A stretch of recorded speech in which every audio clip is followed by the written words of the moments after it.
Welcome to LC Screen Talk. My name is Larry, and this is my review of Unfinished Business.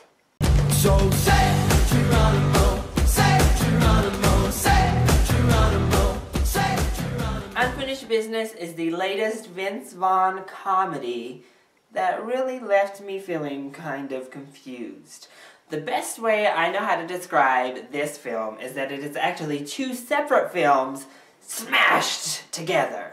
Even when the puzzle pieces don't fit, the director of this movie and the writers decided to just push and push and push until we were left with, quite frankly, a jumbled mess.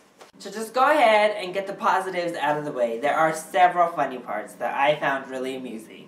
And Dave Franco shined in this movie. I thought he was hilarious. He sold his part. He added a little bit of heart underneath that goofiness. I loved him and I loved his character. He was a bit of a revelation here. Even more so than Neighbors, I would say. He's given more to do and more to shine. And really, he stole the spotlight.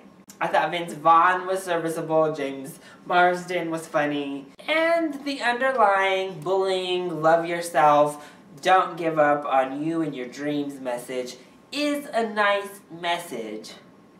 But what is it doing in an R-rated raunchy comedy? This is where my biggest problem lies. Who is the audience for this movie? Who are we trying to reach? Who exactly do you think is going to be sitting in the seats? On one hand, we have a R-rated raunchy comedy to the max. Profanity, drugs, a lot of graphic nudity, just the full-on sex scenes. Full-on stupid, graphic, raunchy humor. And then, on the other hand, we're given a PG film about bullying and family and believing in yourself.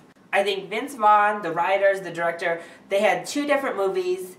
The studio didn't really want to make both, so they just shoved them together and hoped that it would work. And unfortunately, it didn't. For one, the message, while nice, is just smashed over your head so often that you just kind of roll your eyes. And I'm like, okay, I get it. We're in a new age of bullying, cyberbullying, bullying is bad, and please, just stop. And it's to the point that the music played behind is so cheesy and terrible, it just made me cringe. So it plays kind of like an after-school special in all of the family scenes. And then in the raunchy comedy scenes, it's hit or miss, like most of those R-rated comedies are. Dave Franco was almost always a hit. He had a couple flops, but almost always a hit.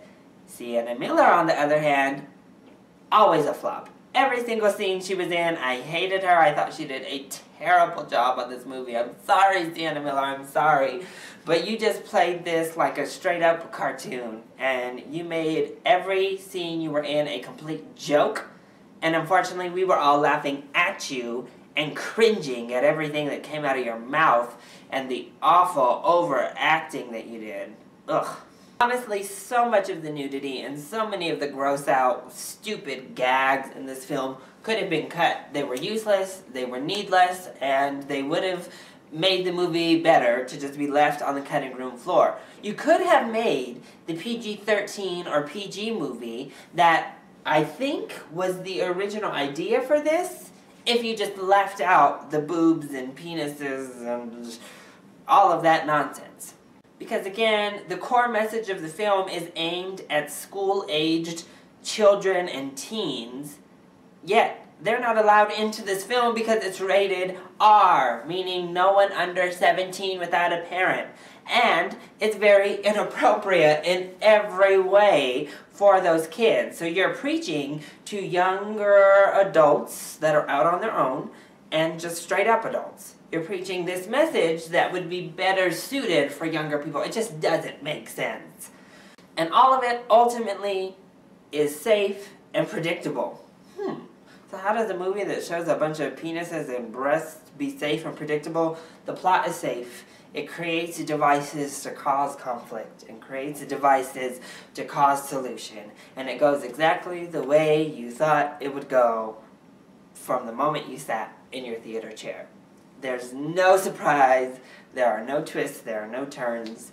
There are funny bumps along the way, but honestly, I cannot recommend that you see Unfinished Business. If you're bored and it's the only thing in Redbox, I'll say, hey, it might make a good time filler. But don't waste your hard-earned money on seeing this one in the theater. So, that has been my review of Unfinished Business. I hope you enjoyed it, and if you did, go ahead, click like down below, subscribe to the channel, and get in on the conversation. Are you excited to see Unfinished Business? Can you remember the last good Vince Vaughn film? And are you getting more and more excited about Dave Franco's career after yet another successful project on his part? Let me know down in the comment section below or hit me up on Twitter. I love you all so much for your support. Mwah! Thank you for watching, and I'll see you next time. Bye!